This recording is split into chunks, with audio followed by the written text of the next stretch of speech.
27 octobre 2009, Parc national des Hautes. Terre du Cap-Breton, Nouvelle-Écosse.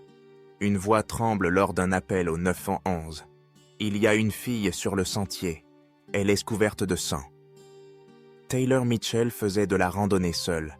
Une étoile montante de la musique folk canadienne. À peine 19 ans. Mais quelque chose n'allait pas. Terriblement mal. 2 coyotes, ni effrayés, ni en fuite, étaient devenus prédateurs. Ces cris résonnaient à travers les falaises. Les randonneurs ont couru. Les gardes-parcs se sont précipités.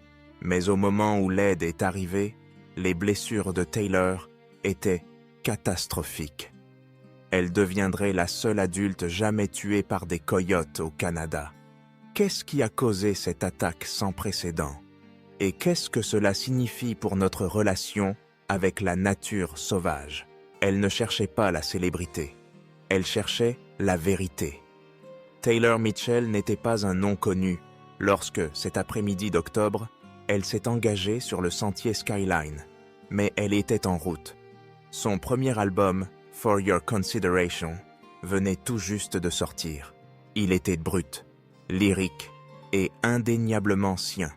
Les critiques la comparaient déjà à Joni Mitchell et Joan Baez, soulignant non seulement sa voix, mais aussi son honnêteté. Ses paroles ne faisaient pas que rimer, elles révélaient. À seulement 19 ans, elle avait été nominée pour un Canadian Folk Music Award.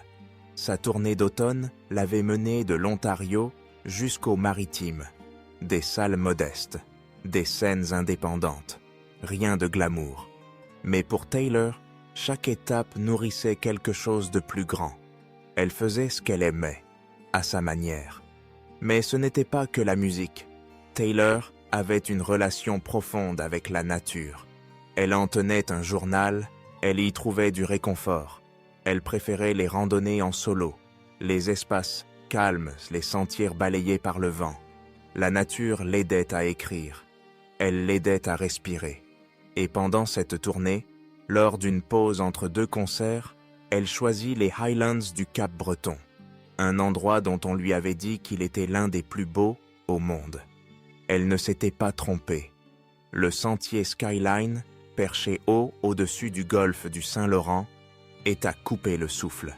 Des falaises ondulantes, des vues panoramiques sur l'océan. Les orignaux y sont plus nombreux que les humains. Pour une jeune auteure-compositrice en quête de calme, c'était parfait. Ce que Taylor ne pouvait pas savoir, ce que personne n'aurait pu imaginer, c'est qu'elle n'était pas seule.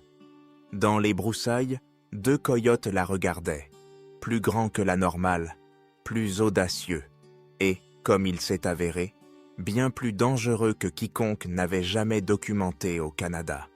Dans les jours qui suivirent, Taylor Mitchell serait retenue dans les gros titres. Mais avant d'être un nom dans les journaux, elle était une fille, une amie, une conteuse, une jeune femme marchant dans un parc national, absorbant le ciel.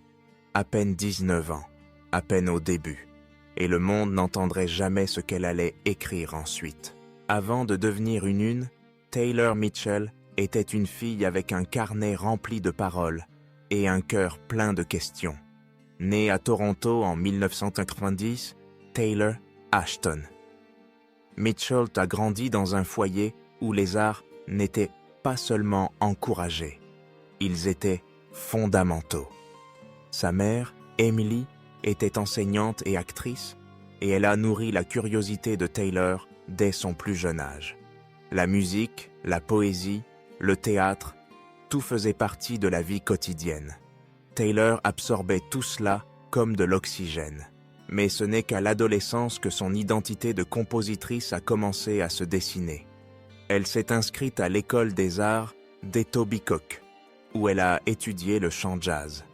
Alors que la plupart de ses camarades se concentraient sur la technique, Taylor se focalisait sur le sens. Elle ne se contentait pas de chanter, elle racontait des histoires.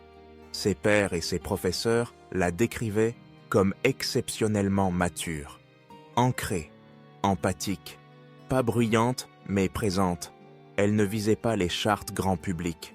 Elle était attirée par la beauté brute du folk, celui qui ne nécessite rien d'autre qu'une voix, une guitare et une vérité à raconter. Elle idolâtrait des artistes comme Bob Dylan, Leonard Cohen et Ani DiFranco. Leur capacité à explorer l'obscurité sans perdre espoir l'a marquée. Elle a un jour dit à une camarade « Je ne veux pas être célèbre, je veux être entendue ».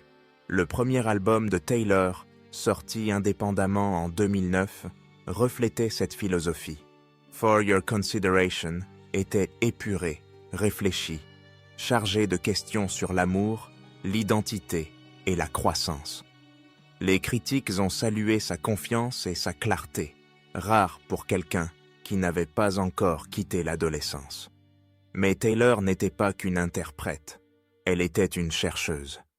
Elle tenait des journaux manuscrits en tournée, pas seulement des listes de morceaux et des paroles, mais aussi des croquis, des pensées, des réflexions. Elle préférait les longues promenades aux loges bondées. Elle appelait la nature son bouton de réinitialisation. Cet automne-là, sa tournée à travers le pays était modeste, mais c'était la sienne. Elle réservait les salles, elle conduisait elle-même, elle s'arrêtait quand elle avait besoin d'écrire, de réfléchir, de respirer. Lorsqu'elle est arrivée ce jour-là, aux hautes terres du Cap-Breton, elle n'était pas une touriste. Elle était une voyageuse dans son élément. Elle croyait que la nature sauvage était belle, sûre, guérisseuse. Elle ne savait pas qu'elle allait se retourner contre elle. Le parc national des Hautes-Terres du Cap-Breton est un lieu qui semble hors du temps. Perché à l'extrémité nord-est de la Nouvelle-Écosse, il s'étend sur près de 1000 km² de falaises escarpées, de forêts boréales et de côtes balayées par le vent. Un endroit qui paraît à la fois sacré et indompté, où la terre s'élève en haussant au plateau et plonge dans des vallées sans avertissement. Des aigles planent au-dessus, des orignaux errent librement, et la brume roule comme un mur blanc en mouvement. Pour le monde extérieur, c'est une carte postale, mais sur le terrain, c'est plus compliqué. Le sentier Skyline, où Taylor Mitchell a choisi de randonner, est l'un des joyaux du parc. Une boucle de 7 km connue pour ses vues panoramiques sur le golfe du Saint-Laurent. Par temps clair, on peut voir des baleines sauter au large. Par temps brumeux, la visibilité tombe presque à zéro. Les passerelles et les sentiers de gravier semblent faciles à parcourir.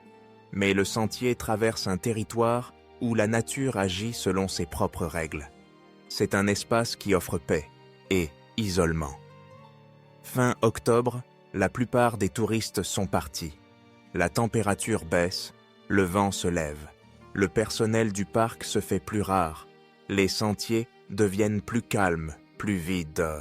La faune devient plus audacieuse, surtout au crépuscule. Et c'est en partie ce qui a attiré Taylor là-bas. Elle ne voulait pas de foule, elle voulait la solitude. Une chance de se reconnecter avec elle-même entre deux spectacles. Elle a garé sa voiture, lacé ses bottes et a commencé à marcher vers ce qui ressemblait à la liberté. Mais ce n'était pas la nature urbaine, c'était la vraie nature sauvage. Des coyotes avaient été vus sur le sentier plus tôt ce jour-là, étonnamment audacieux. Un garde-parc avait même noté qu'ils se comportaient étrangement, suivant les randonneurs de près, montrant peu de peur.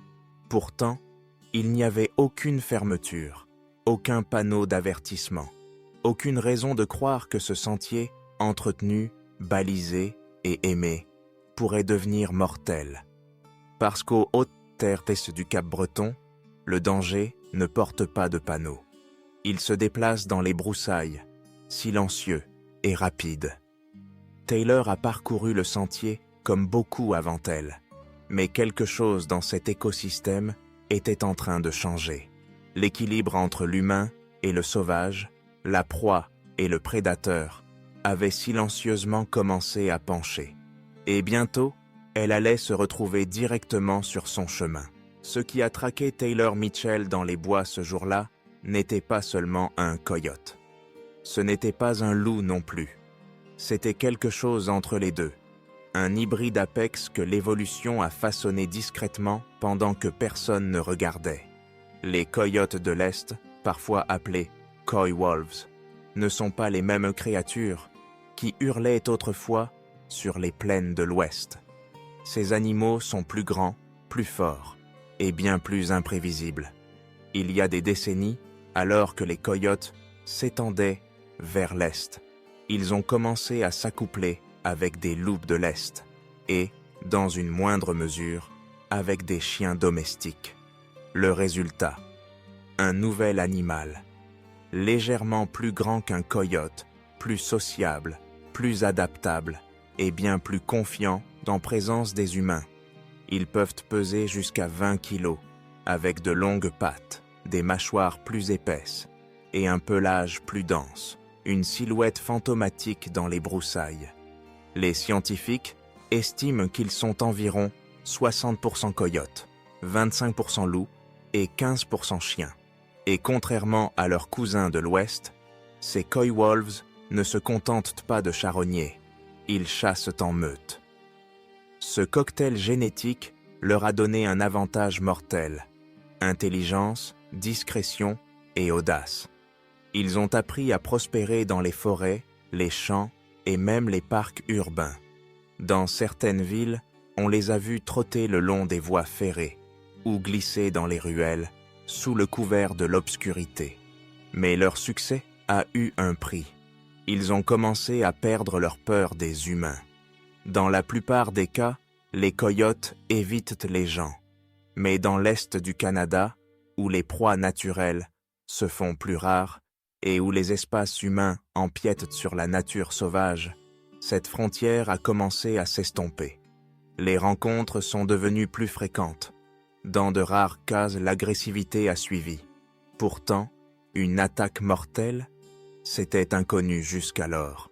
Les experts avaient longtemps affirmé que les coyotes ne représentaient aucune menace pour les adultes en bonne santé. Mais les animaux du Cap-Breton se comportaient différemment.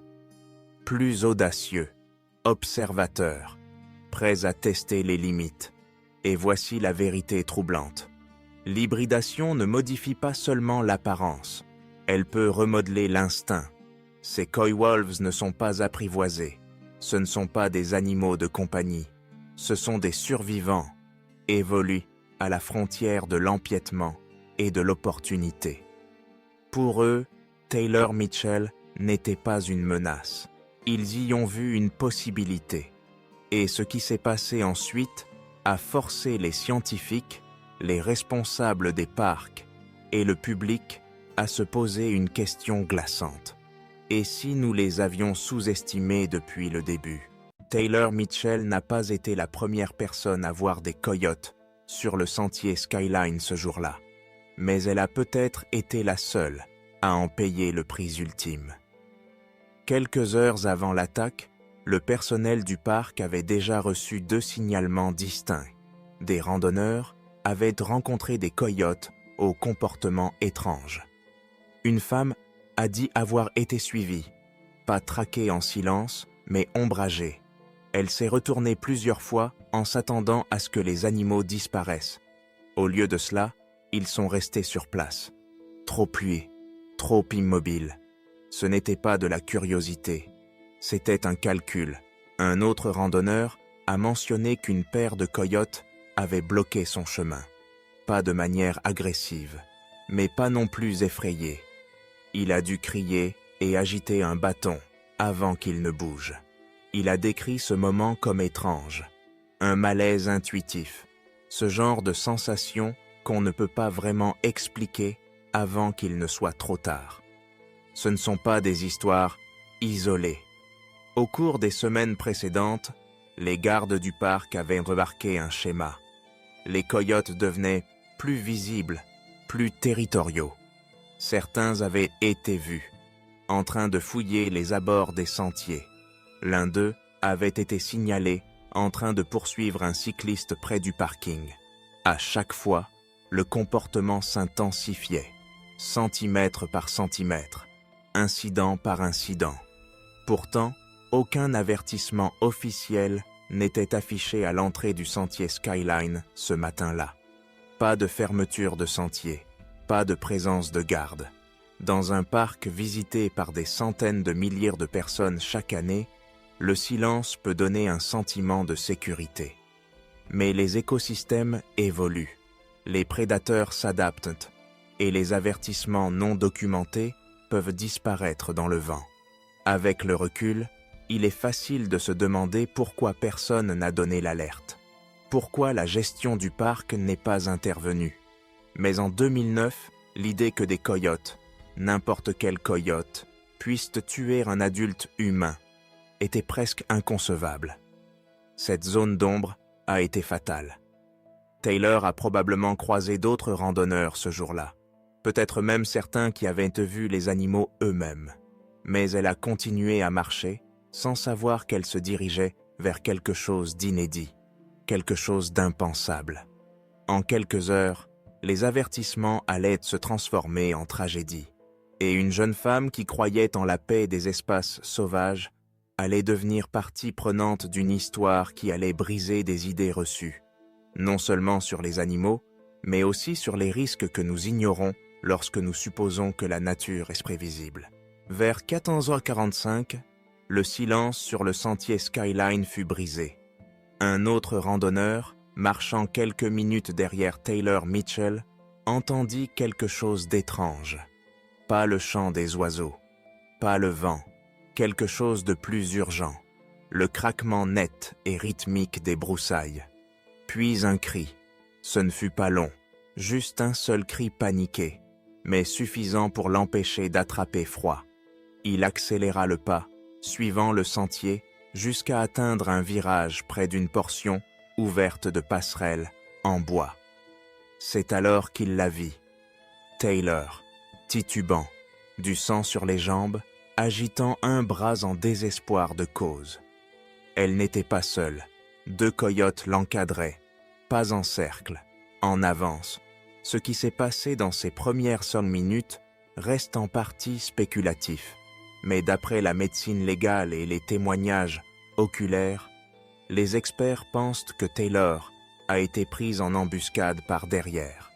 Un coyote a probablement bondi en premier, une morsure handicapante à la jambe ou à la cuisse. Le second l'a rejointe quelques instants plus tard. Ce n'était pas une attaque défensive, c'était prédatoire. Taylor s'est défendue. Ses mains portaient des blessures défensive. Elle avait essayé de s'échapper, mais le sentier n'offrait aucune sortie rapide, aucun endroit pour se cacher, juste de l'air libre, des passerelles en bois et des broussailles épaisses de chaque côté.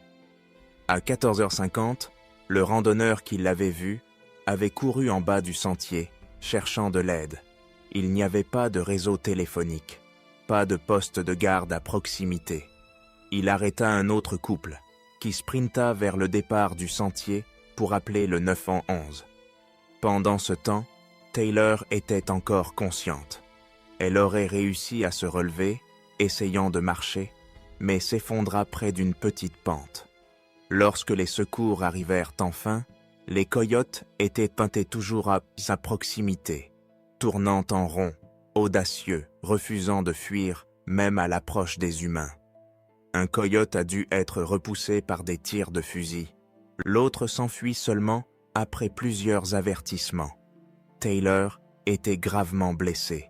L'ampleur de la perte de sang était catastrophique.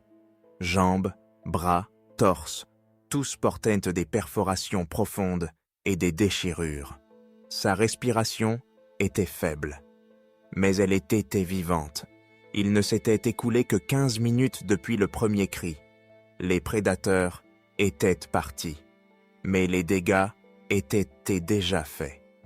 Et le combat pour sauver sa vie ne faisait que commencer. Lorsque les ambulanciers sont arrivés auprès de Taylor Mitchell sur le sentier Skyline, ce qu'ils ont trouvé était presque incroyable.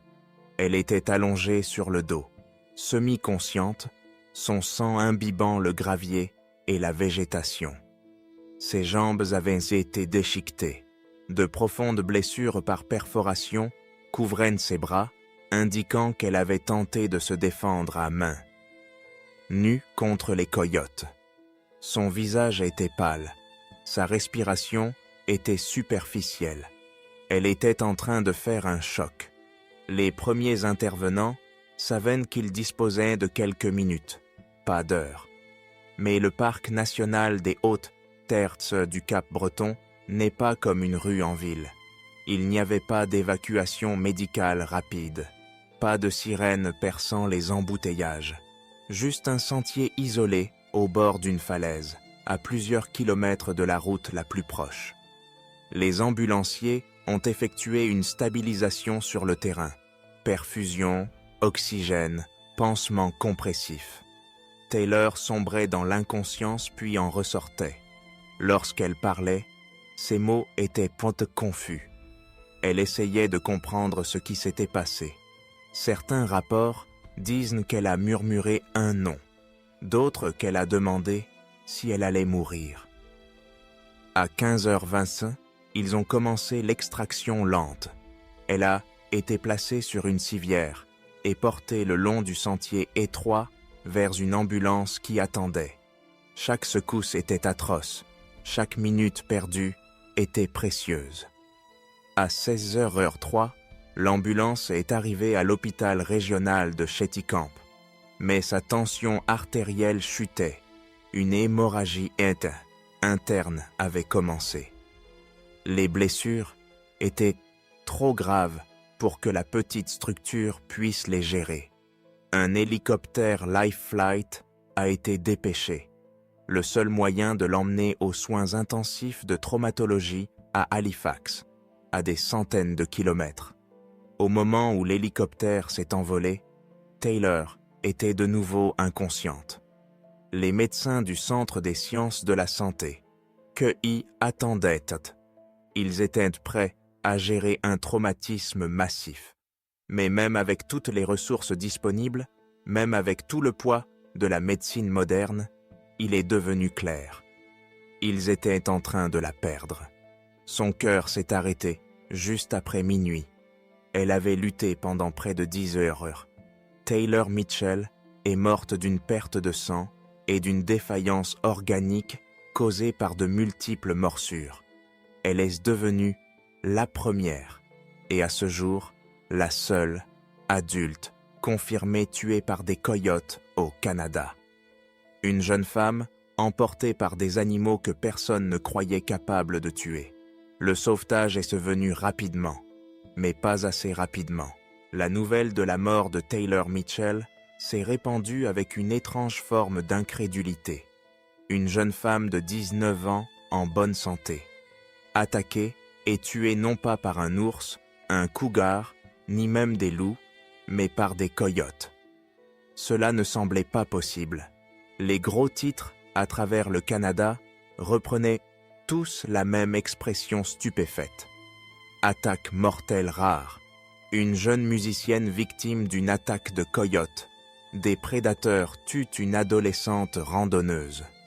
Pendant des jours, cela a dominé la conversation nationale. L'identité de Taylor ajoutait à la tragédie. Elle n'était pas simplement une touriste ou un nom dans un rapport de police. C'était une artiste folk émergente, déjà reconnue à l'échelle nationale. CBC Radio avait récemment diffusé son premier album. Ses chansons, douces, mélancoliques, pleines d'intelligence émotionnelle, prenaient désormais un poids étrange. À la suite de sa mort, le parc national des Hautes Terres du Cap-Breton a fermé indéfiniment le sentier Skyline. Les responsables du parc ont lancé une révision complète de leur politique concernant la faune, en particulier les coyotes. Les gardes ont traqué et euthanasié 2 animaux dans la région. L'un, soupçonné d'être impliqué dans l'attaque, était sous-alimenté, possiblement malade ou blessé, un facteur dans son comportement agressif. Le second n'avait aucun lien clair, mais a été tué par précaution. Les médias ont posé des questions difficiles. Pourquoi n'y avait-il pas eu de panneaux d'avertissement plus tôt? Pourquoi les signalements antérieurs d'agression de coyotes n'avaient-ils pas conduit à des mesures? Pourquoi les patrouilles de garde étaient-elles insuffisantes? L'indignation publique fut rapide et divisée. Certains réclamaient une réduction plus large du nombre de coyotes dans la région. D'autres, notamment les écologistes, mettaient en garde contre des réactions impulsives, soulignant qu'il s'agissait d'un cas unique et sans précédent. Les spécialistes du comportement animal appelaient à la retenue, insistant sur le fait que les attaques de prédateurs sur des humains restaient extrêmement rares, tout en admettant que cet incident remettait en question les hypothèses précédentes. Pour la famille de Taylor, l'attention était écrasante. Sa mère, Emily, a publié une déclaration demandant de la compassion. Taylor avait un grand respect pour la nature. Elle n'aurait pas voulu que la peur ou la vengeance définissent sa mémoire. Pourtant, les questions demeuraient. Le Canada avait-il ignoré les signes d'alerte concernant son prédateur le plus adaptable? Quelque chose comme cela pourrait-il se reproduire? Et la question la plus obsédante, si les coyotes pouvaient tuer, qu'avions-nous d'autre mal compris sur la nature sauvage? À ce jour, la mort de Taylor Mitchell reste la seule attaque mortelle confirmée par un coyote sur un adulte dans l'histoire du Canada. C'était plus que rare, c'était sans précédent. Les coyotes ne sont pas traditionnellement considérés comme des tueurs d'humains. En Amérique du Nord, ils se sont adaptés à vivre près de nous, fouillant dans les poubelles, chassant les rongeurs et se faufilant dans les parcs et les banlieues sans se faire remarquer. Les rencontres sont fréquentes, les attaques non. Avant 2009, presque toutes les attaques documentées de coyotes impliquaient des enfants. La plupart étaient mineurs. Des griffures, des morsures superficielles, souvent provoquées, des décès presque inexistants. En fait, avant Taylor, la seule autre mort largement connue liée à un coyote concernait un tout petit dans le sud de la Californie dans les années 1980, et même celle-là était contestée. Alors, comment cela s'est-il produit? Des biologistes, des agents de conservation et des spécialistes du comportement animal ont étudié le cas. Ils ont examiné les animaux impliqués. Ils ont retracé leurs déplacements, analysé leur régime alimentaire et testé la présence de maladies. La théorie principale, ce n'étaient pas des coyotes ordinaires. Ils faisaient de partie d'une population spécifique de l'Est, plus grand, plus audacieux et plus génétiquement complexe en raison d'un croisement avec des loups et des chiens domestiques. Ce mélange génétique a créé un prédateur avec de nouveaux instincts et moins d'hésitation. Mais il y avait plus. Les coyotes de Cape-Breton pourraient avoir été conditionnés à la nourriture. Des randonneurs ont été signalés en train de nourrir les animaux sur les sentiers. D'autres jetaient des restes sur des aires de repos, au bord de la route, sans savoir ce qu'ils enseignaient à la faune locale. L'audace grandit dans le silence. En l'absence de peur, les animaux testent les limites. Pourtant, même avec tout ce contexte, l'attaque fut stupéfiante par sa férocité. Ce n'était pas un simple coup de dent. Ce n'était pas défensif. C'était coordonné, soutenu et fatal. Un comportement plus communément associé au loup. Certains experts ont émis l'hypothèse qu'une maladie ou une blessure aurait pu jouer un rôle. D'autres ont suggéré un comportement appris par le charognage ou des confrontations précédentes, mais aucun déclencheur définitif n'a jamais été trouvé. La mort de Taylor est devenue une anomalie scientifique, l'exception qui remet tout en question. Non seulement cela a forcé les chercheurs à réexaminer les coyotes de l'Est, mais cela a aussi entraîné des mises à jour des politiques des parcs à travers le Canada. signalisation éducative, patrouille accrue des gardes forestiers, nouvelles directives sur les rencontres avec les animaux. Cela a également révélé une vérité inconfortable. Parfois, la nature ne suit pas les règles que nous attendons. Et parfois, une seule attaque suffit à redéfinir une espèce entière. Taylor Mitchell était plus qu'une tragédie. Avant d'être elle était une voix montante de la musique folk canadienne. Une jeune femme avec une guitare acoustique, un carnet rempli de paroles, et une voix qui semblait plus âgée que son âge. Elle a sorti son premier album, For Your Consideration, en mars 2009, seulement 7 mois avant l'attaque. Les critiques louaient sa maturité. Il y avait quelque chose dans son ton, une mélancolie profonde et réfléchie enveloppée d'une clarté poétique. Les comparaisons avec Joni Mitchell n'étaient pas rares. Taylor avait étudié le théâtre et la musique à Toronto. Elle réservait déjà des festivals, jouait en direct à la radio et faisait salle comble dans de petites salles. Elle venait d'avoir 19 ans. Ses chansons étaient remplies d'images naturelles, rivières, forêts, solitude. Elles n'étaient pas naïves, elles étaient conscientes, évoquant souvent des idées d'identité et d'impermanence. Une phrase, en particulier, hanterait les fans après sa mort. « Je suis la forêt, calme et immobile, jusqu'à ce que tu oublies que je suis sauvage. » Après l'attaque, sa musique a connu un regain d'intérêt. Les ventes de son album ont explosé. Les stations de radio repassaient ses chansons. Les journalistes citaient ses paroles aux côtés des rapports médico-légaux, comme pour tenter de comprendre les deux moitiés de l'histoire, l'artiste et la victime. Sa mère, Emily, a choisi de ne pas cacher le travail de sa fille. Au contraire, elle s'y est investie, organisant des concerts hommages, finançant des programmes artistiques pour les jeunes et prenant la parole publiquement sur la sensibilisation à la faune. Elle est devenue une défenseure discrète d'une cohabitation responsable avec la nature, insistant non pas sur la vengeance, mais sur la compréhension. La musique de Taylor reste en ligne. Ses performances, capturées sur des vidéos granuleuses, YouTube et des émissions de radio communautaires, révèlent l'âme de quelqu'un en train de devenir.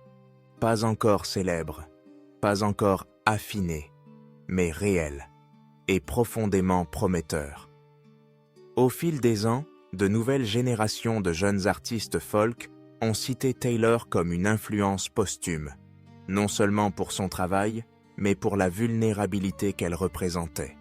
Un rappel de la fragilité de la vie et de la beauté étrange et aiguë d'une chanson qui se termine trop tôt. Taylor Mitchell n'a pas eu le temps de finir son histoire, mais elle en a laissé assez derrière elle pour que nous nous souvenions. Et parfois, c'est tout ce qu'un artiste veut. Le coyote n'était jamais censé être un danger. Dans la hiérarchie des prédateurs nord-américains, les coyotes occupent une place faible sur l'échelle de la menace, plus petits que les loups, moins agressifs que les pumas, et loin de la puissance brute d'un ours. Pendant des décennies, ils étaient perçus comme des charognards timides, prompts à fuir lorsqu'ils étaient confrontés à des humains. Mais quelque chose a changé. Au cours des dernières décennies, surtout à l'Est, les coyotes ont évolué, tant sur le plan comportemental que biologique. L'espèce qui a attaqué Taylor Mitchell n'était pas la même que celle qui autrefois traquait les souris des prairies. Il s'agissait de coyotes de l'Est, parfois appelés coy wolves, une espèce hybride née de gènes de coyotes, de loups et de chiens domestiques. Plus grands, plus intelligents, plus audacieux, adaptés aux environnements boisés et moins intimidés par la présence humaine. À travers les États-Unis et le Canada, les signalements ont commencé à affluer. Des coyotes s'approchant des randonneurs, des coyotes traînant près des écoles, des coyotes suivant des joggeurs ou attrapant de petits animaux domestiques dans les jardins. Les responsables de la faune ont d'abord considéré ces rencontres comme des cas isolés. Mais les schémas se sont amplifiés, surtout dans les zones où le développement humain avait empiété sur la nature sauvage. La frontière entre curiosité prudente et comportement agressif a commencé à s'estomper. Un facteur clé, le conditionnement alimentaire. Lorsque les animaux sauvages commencent à associer les humains à de la nourriture, que ce soit par les déchets, les distributions ou l'alimentation indirecte, leur peur naturelle s'efface. Ils n'ont pas besoin de devenir enragés ou affamés pour attaquer. Ils doivent tout simplement perdre la barrière de la distance instinctive. Dans le cas de Taylor, il y avait eu des signes avant-coureurs. D'autres randonneurs avaient déjà signalé des coyotes audacieux le long du Skyline Trail. Certains avaient même pris des photos d'eux de près. Quelques-uns avaient admis leur avoir lancé des restes. Personne n'imaginait que cela finirait dans un bain de sang. Mais c'est là le danger de la normalisation. Quand le sauvage devient familier, la familiarité peut devenir fatale. Les experts conseillent désormais une approche différente. Ne jamais nourrir la faune, ne jamais s'approcher. Utiliser des techniques de dissuasion, bruit fort, gestes agressifs, pour rétablir la peur. Ce n'est pas cruel, c'est une question de survie pour les deux espèces. Parce que lorsque les animaux cessent de nous craindre, ils commencent à tester les limites. Et parfois, ce test devient une chasse. La mort de Taylor Mitchell n'était pas seulement rare. C'était un signal d'alarme, et la question qui nous reste est glaçante. Combien d'autres incidents évités de justesse faudra-t-il avant que nous ne tracions vraiment la ligne? La mort de Taylor Mitchell n'a pas seulement bouleversé les randonneurs, les musiciens et les rédactions. Elle en fait des vagues dans le monde de la conservation. Pendant des décennies, les coyotes ont été une histoire à succès en matière de conservation. Jadis chassés, jusqu'à presque disparaître dans certaines régions d'Amérique du Nord, ils ont rebondi avec une adaptabilité étonnante. Des plaines aux forêts, des banlieues aux villes, les coyotes ont appris à survivre, voire à prospérer, à l'ombre de la civilisation humaine. Mais les mêmes traits qui les ont aidés à s'épanouir soulèvent désormais de sérieuses questions. Sommes-nous trop prompts à célébrer l'adaptabilité? Que se passe-t-il lorsque la coexistence commence à ressembler davantage à un conflit? À la suite de la mort de Taylor, les conservationnistes se sont retrouvés dans une position délicate. D'un côté, ils devaient répondre à la peur du public. Une attaque mortelle par des coyotes exigeait des réponses. De l'autre, ils ne voulaient pas diaboliser une espèce à cause d'une aberration. Certains ont appelé à un abattage accru, notamment dans les parcs et près des zones peuplées. D'autres ont réclamé plus de données, un meilleur suivi, des études comportementales approfondies. Mais tous s'accordaient sur une chose, l'éducation n'était plus optionnelle. Elle était urgente, l'idée que les coyotes n'attaquent pas les humains était devenue un mythe dangereux. Les gardes forestiers et les biologistes ont commencé à revoir leur communication. Ils ne disaient plus aux gens de ne pas s'inquiéter. Désormais, ils leur apprenaient comment rester en sécurité. De nouveaux panneaux sont apparus aux entrées des sentiers. Des ateliers ont été organisés dans les communautés voisines. Le personnel des parcs a été formé non seulement à l'écologie, mais aussi à la communication. Comment expliquer les risques sans provoquer de panique? Pour beaucoup dans la communauté scientifique de la faune, la mort de Taylor a été un point de bascule. Une étude de cas sur la collision entre perception publique et comportement des prédateurs. Il ne s'agissait pas seulement des coyotes, il s'agissait de la manière dont la conservation elle-même devait évoluer. Parce que les animaux ne changeaient pas seuls. Notre monde, plus peuplé, plus urbanisé, plus imbriqué dans la nature sauvage, imposait de nouvelles interactions et de nouveaux dangers. Au final, l'histoire de Taylor Mitchell n'a pas détruit la cause de la conservation, mais elle l'a forcé à mûrir, de l'idéalisme au réalisme, du mythe à la gestion, et du silence à la conversation nécessaire. La mort de Taylor Mitchell a été dévastatrice, mais elle n'a pas été vaine. À la suite de cette tragédie, sa famille, le système des parcs, les scientifiques et le public ont commencé à réfléchir à ce que son histoire révélait vraiment. Il ne s'agissait pas seulement des coyotes. Ce n'était même pas uniquement une question de randonnée en solitaire. Il s'agissait de ce qui se passe lorsque nous méconnaissons la nature sauvage et les limites de notre sécurité en son sein. Taylor n'était pas imprudente. Elle était préparée, en forme et familière avec la nature. Comme beaucoup de Canadiens, elle a grandi avec un respect pour l'extérieur. Mais même le sentier le plus respecté peut devenir mortel si le risque est si sous-estimé. L'une des leçons les plus claires, les prédateurs ne suivent pas les règles. Nous aimons classer les animaux sauvages selon leur probabilité de danger.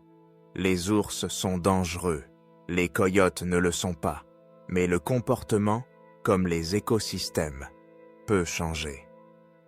Ce qui s'est passé sur le sentier Skyline a prouvé qu'une seule espèce n'a pas besoin d'être connue pour ses attaques pour en être capable.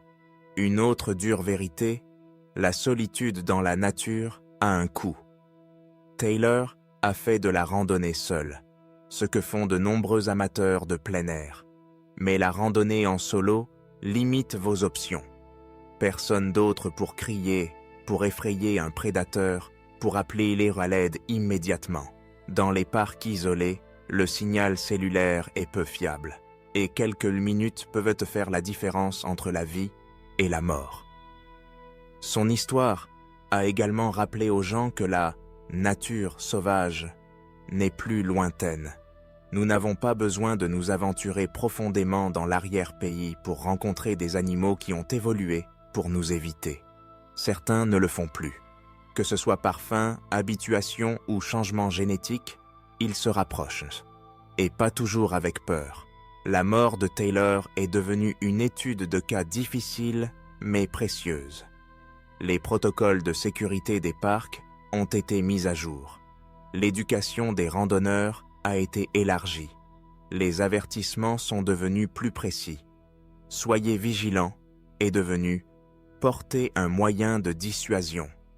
Éviter de nourrir la faune est devenu signaler immédiatement tout comportement audacieux. Et au-delà des politiques, son histoire a humanisé la conversation. Taylor n'était pas qu'un nom, elle était une rêveuse, une fille, une artiste à la voix douce et à la forte conviction. Sa mort nous a forcés à poser de meilleures questions sur les prédateurs, sur les parcs, sur nous-mêmes. Et c'est peut-être là son dernier héritage.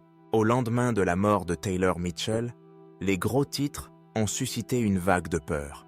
Les coyotes sont-ils vraiment dangereux? Cela pourrait-il se reproduire? Les randonneurs doivent-ils s'inquiéter? Les réactions étaient partagées et souvent chargées d'émotions. D'un côté, certains réclamaient une gestion agressive, piégeage, relocalisation, voire contrôle létal. Ils soutenaient que les prédateurs au comportement imprévisible représentaient un risque trop important dans des espaces partagés, et que la tragédie de la mort de Taylor prouvait que nous ne pouvions pas nous permettre d'être complaisants. De l'autre côté, les défenseurs de la conservation mettaient en garde contre des politiques dictées par la panique. Ils exhortaient le public à ne pas diaboliser l'espèce, rappelant que cet événement était une exception statistique, un incident sur 1 million. Si la peur dictait chez les politiques, disaient-ils, nous risquions de compromettre des décennies de progrès dans la protection de la faune. En vérité, les deux camps détenaient des éléments du puzzle. Le défi n'était pas de décider si les coyotes étaient dangereux. Il s'agissait de comprendre pourquoi un animal, normalement méfiant, rarement agressif, avait franchi une ligne fatale, et comment empêcher que cela ne se reproduise. Les scientifiques ont commencé à examiner le phénomène plus large. L'expansion urbaine dans les habitats sauvages, l'augmentation des personnes nourrissant la faune et les changements subtils dans le comportement animal à travers l'Amérique du Nord. Il est devenu clair que, bien que le risque d'attaque reste faible, il n'était pas nul et que les conditions de risque augmentaient. Aujourd'hui, la plupart des experts s'accordent sur une voie médiane. Pas la peur, pas le déni, mais une conscience éclairée. Parc Canada encourage désormais les randonneurs à porter des moyens de dissuasion, à marcher en binôme et à signaler tout comportement audacieux de coyote. La signalisation est plus directe. Les supports éducatifs reposent à la fois sur le respect de la faune et la reconnaissance d'un danger réel. Le mythe du coyote inoffensif est en train d'être réécrit, avec prudence, mais nécessairement. Et l'histoire de Taylor est au cœur de ce changement. Sa mort n'a pas déclenché le débat, mais l'a transformé. Elle a donné un nom, un visage et une voix à un danger que beaucoup n'avaient pas envisagé. Et elle nous a rappelé que les animaux sauvages ne lisent pas nos suppositions. Ils réagissent à leur environnement. Et cet environnement change. Si nous voulons coexister, il nous faudra plus que de l'espoir. Il nous faudra de la compréhension, des limites et de la vigilance. Dans les jours qui ont suivi la mort de Taylor Mitchell, sa mère, Emily, a été confrontée à un choix impossible. Le chagrin aurait pu la consumer. Le silence aurait été compréhensible. Personne n'aurait remis en question une mère se retirant de la lumière après avoir perdu sa fille, unique de manière aussi violente et publique. Mais Emily n'a pas disparu. Au contraire, elle a canalisé sa douleur en quelque chose que peu auraient eu la force d'entreprendre. Une réponse publique raisonnée, fondée sur la réflexion et non sur la colère. Elle n'a pas appelé à la vengeance. Elle n'a pas exigé que les coyotes soient chassés ou retirés du Cap-Breton. Ce qu'elle a demandé, c'est de la clarté, du dialogue et une meilleure compréhension de la manière dont une telle tragédie a pu se produire en premier lieu. Lors des interviews, Emily parlait doucement, mais avec détermination. Elle n'a jamais présenté la mort de Taylor comme dénuée de sens. Au contraire, elle a souligné la nécessité d'une éducation publique pour que les randonneurs sachent comment réagir, pour que les parcs répondent plus rapidement aux signalements audacieux d'animaux sauvages, pour que les mythes sur les animaux sûrs soient réexaminés. Elle a commencé à travailler avec des conservationnistes, pas contre eux. Elle a participé à des forums publics, prêté sa voix à des documentaires et soutenu des chercheurs tentant de comprendre l'évolution du comportement des prédateurs. Elle a aidé à faire en sorte que l'héritage de Taylor ne se limite pas au chagrin. Il devienne aussi une force d'apprentissage. En même temps, elle a préservé l'art de Taylor. Elle a publié la musique de sa fille, maintenu son site web actif et invité d'autres à découvrir la jeune femme qui chantait la nature sauvage et qui y est finalement morte. Elle voulait que le monde la connaisse non seulement comme une victime, mais comme une visionnaire. Pas figée dans son dernier instant, mais vivante dans chaque note qu'elle a laissée. Emily n'est jamais devenue une militante au sens traditionnel, mais à sa manière discrète, elle a remodelé la conversation autour du deuil, de la nature et de la coexistence. Car derrière chaque titre tragique, il y a une famille qui doit porter le poids. Et parfois, ce poids devient un pont entre le chagrin et la science, entre la colère et l'action, entre le souvenir et la reconstruction. Aujourd'hui, le sentier Skyline serpente toujours le long des falaises dramatiques du parc national des Hautes-Terres du Cap-Breton. un lieu de falaises balayées par le vent, d'océans sans fin et de silence et envoûtant.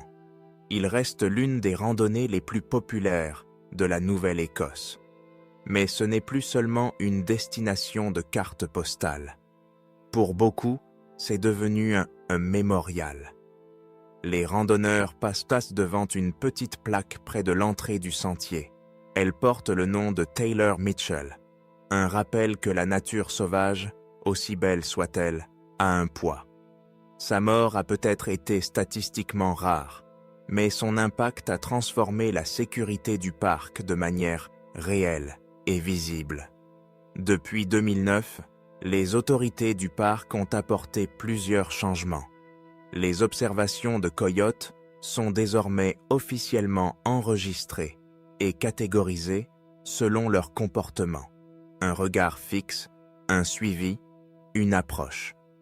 Les gardes sont formés non seulement à gérer les animaux, mais aussi à reconnaître les premiers signes d'habituation. La signalisation a évolué. Au lieu d'avertissements génériques, les visiteurs sont maintenant informés précisément de ce qu'il faut faire en cas d'approche. Porter un bâton, se grandir, crier, ne jamais nourrir, reculer lentement si l'on est observé, être agressif si l'on est suivi. La randonnée en solitaire, autrefois idéalisée, est désormais ouvertement déconseillée au Cap-Breton. Pas interdite, mais clairement signalée comme plus risquée. Les touristes sont rappelés que la nature n'est pas aseptisée. Toutes les créatures ne se comporteront pas selon les règles que nous attendons. Il est important de noter qu'il y a plus de communication entre les chercheurs et le public. Les études comportementales sur les coyotes de l'Est, leur régime alimentaire, les déplacements territoriaux et les schémas d'hybridation sont désormais plus régulièrement partagés avec les communautés locales. C'est un effort pour réduire le fossé entre la science et la sécurité, entre ce que les biologistes apprennent et ce que les randonneurs doivent savoir. Pourtant, le sentier Skyline n'a pas été stérilisé. Les coyotes y vivent toujours, les ours aussi, la beauté également, et la solitude. Mais l'innocence a disparu. L'histoire de Taylor accompagne désormais chaque visiteur, non pas pour effrayer, mais pour ancrer, pour dire « Souvenez-vous où vous êtes, souvenez-vous que c'est une vraie nature sauvage et qu'elle ne vous doit pas la sécurité.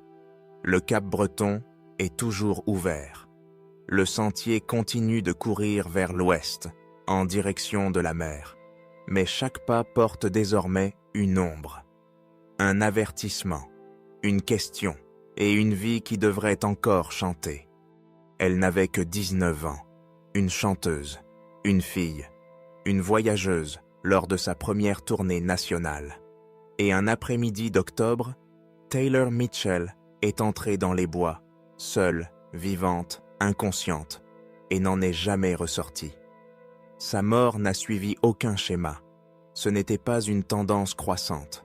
C'était une rupture, une anomalie unique et obsédante qui a brisé les idées reçues sur les coyotes, la sécurité et notre relation à la nature. Mais dans cette rupture, il y a eu réflexion.